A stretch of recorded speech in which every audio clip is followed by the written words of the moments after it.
दोनों जगह बहुत कीचड़ है, राजनीति में भी कीचड़ है और यहाँ फिल्म इंडस्ट्री के कीचड़ में बहुत राजनीति है। ये दुनिया मैंने भी चुनी थी, यही दुनिया सुशांत ने भी चुनी थी। मैं ये मानता हूँ कि आत्महत्या जो है वो निदान नहीं है। आपको जीवन का दूसरा नाम संघर्ष है।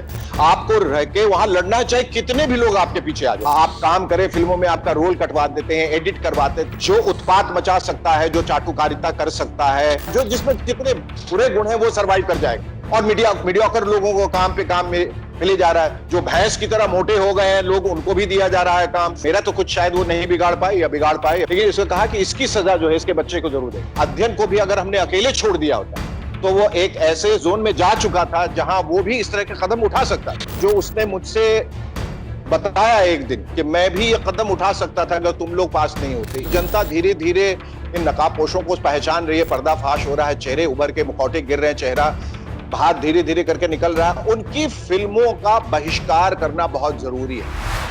नमस्कार, मैं हूं प्रकाश कुमार और आप देख रहे हैं एबीपी न्यूज। हमारे साथ हैं शेखर सुमन। शेखर सुमन के बारे में मैं सिर्फ एक ही बात कह सकता हूं कि जिस भी क्षेत्र में जाते हैं, जिस फील्ड में जाते हैं, नंबर 1 बन जाते हैं। एक्टर तो कहने के लिए है, लेकिन वाकई वो हीरो से कम नहीं है, क्योंकि मल्टी टैलेंटेड है। चाहे वो फिल्मों में गए हो, टीवी में गए हो, या फिर बॉडी बिल्डिंग में गए हो, बॉडी दिखाने में, 6 पैक्स, ये इन्हीं का कमाल था जो बाकी हीरो ने फॉलो किया। गायकी में हो, डांस में हो, चैट शोज में हो, पोल खोल सबसे ज्यादा फेमस हुआ था आपका, मूवर्स एंड शेकर्स तो था ही, और कॉमेडी के तो बादशाह रहे हैं आप। हर चीज में मैं कहां से शुरू करूं मुझे खुद पता नहीं चलता है। लेकिन शेखर जी, एक खास बात है जिसके लिए आज पूरी दुनिया बात कर रही है, और वो है हमारे सुशांत सिंह राजपूत के बारे में। फिल्मी हस्ती, वो किरदार जिसमें मैं देखता था कि शेखर सुमन जितना ही टैलेंट था।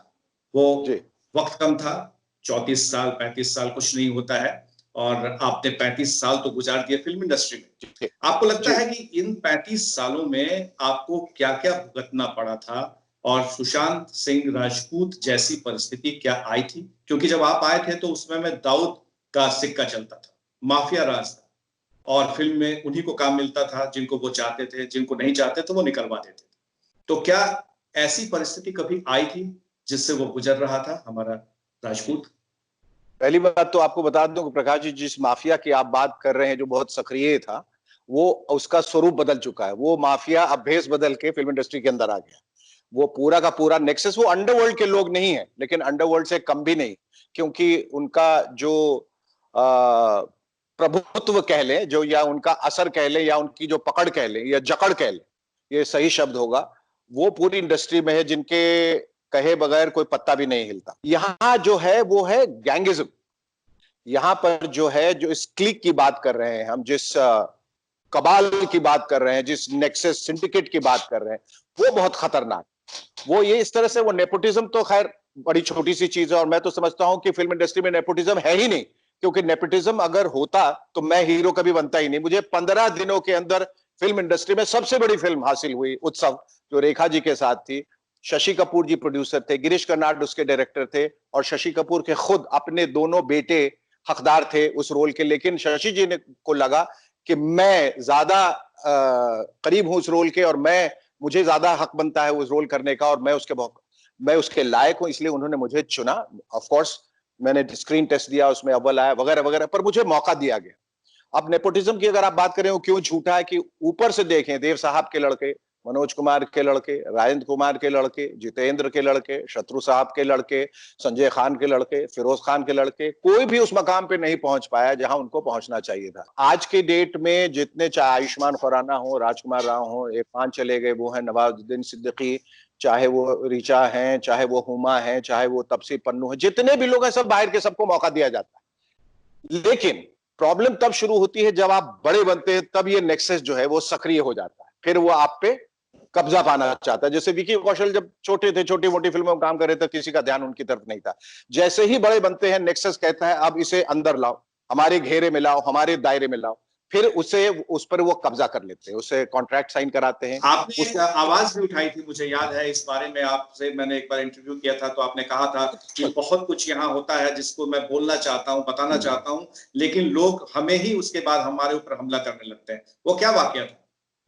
यही है कि मतलब मैंने जिस तरह के कार्यक्रम भी किए, जैसे मूवर्स एंड शेकर्स में करता था, तो वो एक थोड़ा सा इर्रेवरेंट शो था जहां मुझे सब लोगों के बारे में बोलना पड़ता था, एक स्क्रिप्ट मुझे दी जाती थी, तो मेरा कोई पर्सनल एजेंडा नहीं था। लेकिन जिन लोगों के बारे में मैंने बोला वो लोग खार खा गए कि इसने आगे जाके हमारे बारे में कैसे बोला। हम मेरा तो कुछ शायद वो नहीं बिगाड़ पाए या बिगाड़ पाए, या बहुत कुछ ले पाए, बहुत कुछ नहीं ले पाए, लेकिन इसको कहा कि इसकी सजा जो है इसके बच्चे को जरूर देंगे, उसे कोई फिल्म नहीं लेने देंगे। उसके सामने जो भी फिल्म, मुझे मालूम है उसके पास कितनी फिल्में आई और उसको कितनी फिल्मों से हटाया गया, कितने उसने दरवाजे खटखटाए, उसके मुंह पे दरवाजा बंद किया। अगर मैं भी जिद में रहा, मैंने कहा कि मैं फोन उठा के तुम्हारी तरफदारी नहीं करूंगा, तुम जाओ लड़ो, क्योंकि ये दुनिया तुमने चुनी है, ये दुनिया मैंने भी चुनी थी, यही दुनिया सुशांत ने भी चुनी। तो हमें मालूम है कि जब आप चापलूस नहीं होते हैं, जब आप चाटुकारिता में, you are not an ass licking, boot licking sycophant, आप जब नहीं होते हैं तो फिर आपको धुतकार दिया जाता है, फिर आपको कगार पे खड़ा कर दिया जाता है, आपको प्रताड़ित किया तो जाता क्या है। अध्ययन भी ऐसे ही चीजों से, ऐसे ही गलियों से गुजरा था बिल्कुल जहां पर उसे इस तरह बिल्कुल की चीजें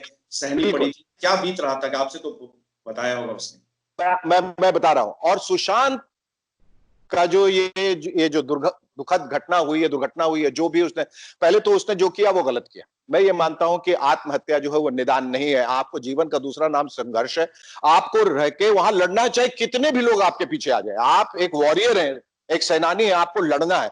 और वो बंदा जिसने ये तय कर लिया था कि मुझे अगर फिल्म न मिले तो मैं टीवी कर लूं, टीवी न मिले तो थिएटर कर लूं, थिएटर न मिले तो यूट्यूब स्टार बन जाऊं, वो कभी ऐसा कदम उठा सकता है, ये मानने वाली बात नहीं। तो एक तो संशय का विषय वो है, और अगर उसने ऐसा किया है तो मुझे समझ में नहीं आता कि जिस लड़के में आप इतनी जांच हिम्मत। की मांग करते हैं? आपको लगता है कि जांच होनी चाहिए इसकी? जी जी जी। तो सीबीआई वो जांच होनी चाहिए? जी, और वो परेशान होके अगर इस तरह के अगर कदम उठाता है तो वो गलत है। लेकिन मैं कहता हूं अध्ययन को भी अगर हमने अकेले छोड़ दिया होता तो वो एक ऐसे जोन में जा चुका था जहां वो भी इस तरह के कदम उठा सकता था। और वो बहुत भयावह है जो उसने मुझसे बताया एक दिन कि मैं भी ये कदम उठा सकता था अगर तुम लोग पास नहीं होते। तो जो सुशांत के साथ हुआ बहुत दुखद है। हम इसकी जांच की मांग कर रहे हैं। हम चाह रहे हैं कि सब लोग मिलकर इसको कम से कम एक क्लोजर दे दे, ताकि जितने उसके चाहने वाले हैं उनको ये इत्मीनान हो जाए कि ऐसा ऐसा हुआ और इसकी कोई और वजह नहीं। आप जब गए थे इंडस्ट्री में तो उस वक्त में एक शब्द था गॉडफादर। ये जी। गॉडफादर क्या वही माफिया हुआ करते थे? वही लोग हुआ करते थे जो सिंडिकेट चलाते थे? उन्हें गॉडफादर कहते थे? हाँ भी और ना भी। कभी कभी कोई आपको वाकई चाहता था तो आपका गॉडफादर बन जाता था, लेकिन अक्सर जो है गॉडफादर वो सिंडिकेट का ही हिस्सा होता था। क्योंकि गॉडफादर वही बन सकता था जिसके पास इतना पावर रहता था कि वो कास्टिंग पे दखल अंदाजी कर सके, म्यूजिक पे, गाने पे, हीरो हीरोइन सबका चयन वही कर सके। तो इसके अलग अलग रूप, इसका अलग अलग स्वरूप आता गया है, लेकिन वो नेक्सस, वो सिंडिकेट, नेपोटिज्म नहीं, गैंगिज्म, वो हमेशा सक्रिय रहा है। अब बहुत ज्यादा हो गया। यही तय करता है कि कौन सी फिल्में बनेंगी, यही तय करता है इसमें कास्ट क्या होगा, क्या होगी, इसमें कौन म्यूजिक डायरेक्टर, कौन गायक होंगे। आप देखिए कितने गायक जो हैं वो जाते हैं, गाते हैं, और थोड़ी सी मतभेद के बाद उनको पता चलता है जब फिल्म रिलीज हुई इनकी आवाज ही गायब, कोई और डब करके चला गया, जो उनको बताया भी नहीं जाता है। कितने लोगों की कास्टिंग होती है फिर उनको निकाल दिया जाता है। इसलिए मैं नेपोटिज्म की बात करता है कि कोई अपने बेटे को कास्ट कर रहा है, कोई बात नहीं, लेकिन आप दूसरे किसी प्रोडक्शन हाउस में कोई कास्टिंग हो रही है उसको हटा के अपने लोगों को या अपने किसी भाई भतीजे को वहां बैठाएं, वो नेपोटिज्म है। तो ये है। फिर इनके हाथों में पूरा कब्जा होता है थिएटर का। तो जब फिल्म रिलीज होती है तो ये सारे थिएटर्स पे कब्जा कर लेते हैं, और बाकी जितनी फिल्में रिलीज हो रही हैं चूंकि वो नेक्सस का हिस्सा नहीं है, उनको बर्बाद कर देते हैं, उनको शो टाइमिंग नहीं देते, उनको थिएटर्स नहीं देते, वो दूर दराज कहीं लग जाती है और वो फिल्में फ्लॉप हो जाती हैं, और इनका धंधा चलता रहता है। इसको रोकने का सिर्फ एक ही ये उपाय है कि जनता को मालूम है, जनता धीरे धीरे इन नकाबपोशों को पहचान रही है, पर्दाफाश हो रहा है, चेहरे उभर के मुखौटे गिर रहे हैं, चेहरा बाहर धीरे धीरे करके निकल रहा है। उनकी फिल्मों का बहिष्कार करना बहुत जरूरी है। उनको बताना है कि आप जो मीडियोकर टैलेंट लेके आ रहे हैं, जो बिल्कुल टैलेंट लेस है, उनकी फिल्में हम नहीं देखेंगे। चूंकि आवाज उठ रही है तो वो थोड़ा दब जाएगा, और फिर वो जो है जब आवाज कम हो जाएगी ये फिर बिल्कुल जो है आप सही कह रहे हैं। ये आवाज उठ गई है खतों पे आ तो जाएगी। इसे आगे भी, अब ये जो आगाज है इसको अंजाम तक पहुंचाने की बात है। तो एक मीटू कैंपेन शुरू हुआ था, हालांकि वो पुरुषों के खिलाफ था। तो आपको लगता है कि इस तरह की कोई कैंपेन चलाने की जरूरत है? जो घटना राजपूत के साथ हुई है वैसी घटना ना हो? मेरे ख्याल से कैंपेन तो चल ही रहा है, बहुत सारी आवाजें उठ रही हैं, और बहुत सारी आवाजें एक साथ मिलके अब इस के अंजाम की बात कर रही हैं कि हमें इसका क्लोजर दो, हमें बताओ कि ये क्या हुआ है, क्योंकि ये नॉर्मल सर्कमस्टांसेस में, अब देखिए अगर सुशांत सिंह की तरफ देखते हैं, और ये सिर्फ हम एक एक प्रेमाइस पे, एक कंजेक्चर पे बात कर रहे हैं, हम एक अटकलें लगा रहे हैं कि जो उसके पास सब कुछ था, तो फिर ऐसी क्या वजह हुई कि उसको सुसाइड करना पड़ा। और मैं बार बार कह रहा हूं कि जब हम कहते हैं कि वो बहुत ही एक ब्रिलियंट स्टूडेंट रहा, इंटेलिजेंट था, रिस्पॉन्सिबल था, वो पहली बात तो आत्महत्या करता नहीं, क्योंकि जिस तरह की बातें वो कर रहा था कि मैं आखिरी दम तक लड़ूंगा, और अगर करता भी तो मैं दावे के साथ कहता हूं कि वो एक सुसाइड नोट छोड़ के जाता है। ऐसे जितनी भी घटनाएं हुई उसमें जब लोगों ने आत्महत्या की है तो उन्होंने कहा कि ये मेरे अपने मानसिक तनाव की वजह से मैं कर रहा हूं, और इसका दोषी किसी को न ठहराया जाए। सुशांत में कम से कम इतनी जिम्मेदारी का एहसास तो था कि मेरे जाने के बाद अगर मैं कोई नोट नहीं छोड़ूंगा तो बहुत लोग इस घेरे में आ सकते हैं। तो इसलिए कह रहे हैं कि जांच की, उच्च स्तरीय जांच की बहुत सख्त जरूरत है, जहां हम ये पता कर सके कि ये वाकई खुदकुशी थी हम या किसी ने उसको इस कगार पे लाके खड़ा किया था कि वो आत्महत्या कर ले, या ये उसका खून किया गया। ये मैंने कुछ दिन पहले अभी शत्रुघ्न सिन्हा जी से बात की थी, जैसे आपसे मैं बात कर रहा हूं, तो उन्होंने खुलकर कहा था कि ये बड़ी बेरहम है फिल्म इंडस्ट्री, ये किसी को नहीं छोड़ता है, और सफलता जो है वो उससे ज्यादा असफलता उसका पीछा करती है, और फिर लोग किनारे हो जाते हैं, अकेलापन का एहसास होता है। तो क्या ये क्रूर चेहरा आपकी जिंदगी में भी आया है? बिल्कुल आया है, बिल्कुल आया है। वक्त देखिए, हर कोई, चाहे वो अमिताभ बच्चन हो, शत्रुघ्न सिन्हा हो, शाहरुख खान, हर कोई इस दौर से गुजरता है जब उसे ऐसा लगता है कि उसका हक उससे छीना जा रहा है, या मैं जिस चीज का दावेदार हूं, जो मुझे मिलना चाहिए वो मुझे नहीं मिला। मैंने जिंदगी भर बहुत मेहनत की, बहुत अप्रिसिएशन मुझे मिला, लेकिन वो जो एक्नॉलेजमेंट होती है ना, वो, और एक्नॉलेजमेंट कैसे मिलती है? जब आपको अवार्ड दिया जाता है, आपको रिवॉर्ड दिया जाता है, जब सब कुछ आपसे छीन लिया जाता है, आप लड़ते तो जाते हैं क्योंकि आप में वो हिम्मत है, न कहीं आपकी हिम्मत को तोड़ने की भरपूर कोशिश की जाती है कि इसको एक्नॉलेज ही मत करो, चाहे कितना भी बेहतर काम करे। तो मुझे ऐसा लगता है कि मुझे जिंदगी में एक्नॉलेजमेंट, सब कुछ मिलते हुए, एक मकाम हासिल करते हुए, वो एक्नॉलेजमेंट जो अवार्ड के जरिए, रिवॉर्ड के जरिए, वो कहीं नहीं दी गई, वो दूसरे मीडियोकर लोगों को मिली। इसलिए तो आमिर खान ने इतने दिनों से अवार्ड लेना क्यों बंद किया? क्योंकि मालूम है कि वो रिग्ड है। अभी अक्षय कुमार कहीं कह रहे थे कि मुझे साफ तौर पे किसी ने फोन करके कहा कि आपको हम पैसे तो दे सकते हैं, लेकिन अगर आप आके यहाँ परफॉर्म करेंगे तो हम आपको आधा पैसा देंगे, परफॉर्म करेंगे और अवार्ड भी देंगे। तो उन्होंने कहा नहीं नहीं, आप मुझे पूरे पैसे दीजिए, अवार्ड आप अपने घर पे रख लीजिए। तो अवार्ड की ये स्थिति है। अब सुशांत सिंह पे आ जाते हैं। काई पोचे में इतना अच्छा अभिनय किया, फिल्म एज ए डेब्यूटेंट, आप सोचिए 100 करोड़ क्रॉस की है। Didn't he deserve a best debut actor award? उनको कोई एक्नॉलेजमेंट नहीं दी गई, छिछोरे में कोई एक्नॉलेजमेंट नहीं दी गई, धोनी में कोई अवार्ड नहीं मिला, मतलब उसको कहीं, उसको रिकॉग्नाइज नहीं किया। ये कहीं ना कहीं आपके हिम्मत को, आपके कॉन्फिडेंस को तोड़ता है, और यही इस नेक्सस की का ध्येय जो है यही है। और मीडियाकर लोगों को काम पे काम मिले जा रहा है, जो भैंस की तरह मोटे हो गए हैं लोग, उनको भी दिया जा रहा है काम, जिनको एक्टिंग की ए नहीं आती उन्हें दिया जा रहा है काम। फिर तुम्हें क्यों नहीं दिया जा रहा? You have proved yourself time and again.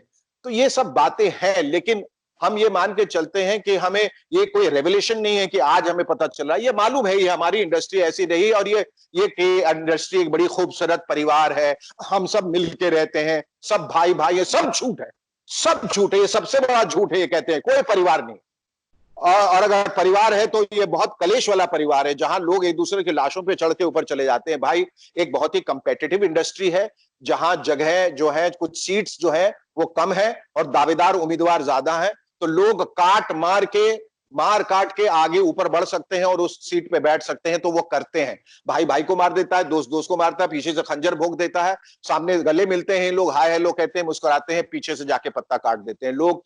आप काम करें फिल्मों में, आपका रोल कटवा देते हैं, एडिट करवा देते हैं। ये बहुत सहमी में, बहुत इनसिक्योर इंडस्ट्री है, और यहां ये है सर्वाइवल ऑफ द फिटेस्ट तो है ही, सर्वाइवल ऑफ द क्लेवरेस्ट भी है। जो उत्पात मचा सकता है, जो चाटुकारिता कर सकता है, जो दगा दे सकता है, जो बेवफा है, जो जिसमें जितने बुरे गुण हैं वो सर्वाइव कर जाएगा। तो जो सर्वाइव कर गए अच्छे गुणों से तो बहुत खुशकिस्मत है, वरना बाकियों की ये बस की बात नहीं, अच्छे अच्छे यहाँ टूट जाते हैं। शिखर, अब मैं बात करूंगा कि बिहार विधानसभा चुनाव होने हैं। आप यहाँ से चुनाव लड़ चुके हैं, कांग्रेस पार्टी में रहे हुए हैं। क्या आपको लग रहा है कि इस बार एक मौका है जिसमें आप फिर से अपनी किस्मत आजमाए राजनीति में, और जो जिस आवाज को बुलंद कर रहे हैं उसके जरिए और ज्यादा आप आवाज बुलंद कर पाए? प्रकाश जी, पहले मैं तो हाथ जोड़ के माफी मांगना चाहूंगा कि मैं पॉलिटिक्स से बिल्कुल संलग्न नहीं ही हूं, और मैं किस्मत आजमाने नहीं आया था। मैं एक ध्येय के साथ आया। मेरा ये नहीं था कि चलो मैं एमपी बन जाता हूं तो ये भी एक तमगा लग जाएगा, MP member of parliament Shekhar Suman. मैं उस ध्येय से नहीं आया था, मेरी परवरिश ऐसी नहीं हुई है, मेरी सोच ऐसी नहीं है। मैं वाकई आया था कि आई ओ एवरीथिंग टू पटना। आज जो भी हूं मैं पटना और बिहार की वजह से हूं, और मेरा ये फर्ज बन जाता है, मेरा ये कर्ज है कि मैं उसको कुछ वापस दे सकूं।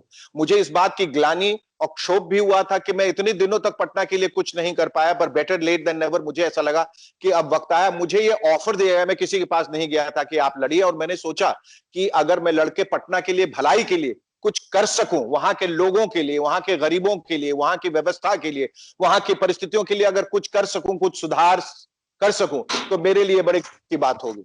आप पोल खोल प्रोग्राम चलाते थे और आज आपने दोनों जगह की पोल खोल दी है, और जबरदस्त तरीके से आपने कहा है। आज के बिहार के युवा या देश के किसी कोने से इंडस्ट्री में जाते हैं, फिल्म इंडस्ट्री में अपनी किस्मत आजमाने के लिए, तो उनके लिए दो शब्द आप क्या कहें?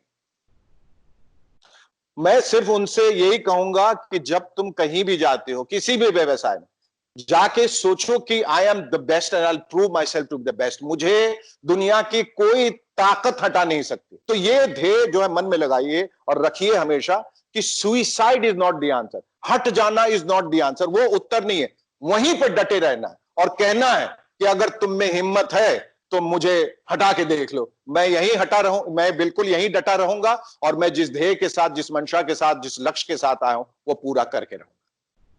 बहुत बहुत धन्यवाद शेखर सुमन जी, आपने काफी कुछ बताया, खासतौर से युवाओं के लिए जिस तरह से आपने बताया है वो प्रेरणा स्रोत है। और हम ये जानते हैं कि आने वाले दिनों में शेखर सुमन इसी तरह से अपनी बातों को, अपने संदेश को लोगों तक पहुंचाते रहेंगे, खासतौर से बिहार से आने वाले लोगों के लिए। बहुत बहुत धन्यवाद। देखते रहिए ABP बहुत बहुत धन्यवाद। आप बहुत बहुत धन्यवाद। Thank you. ये है ABP न्यूज, आपको रखे आगे।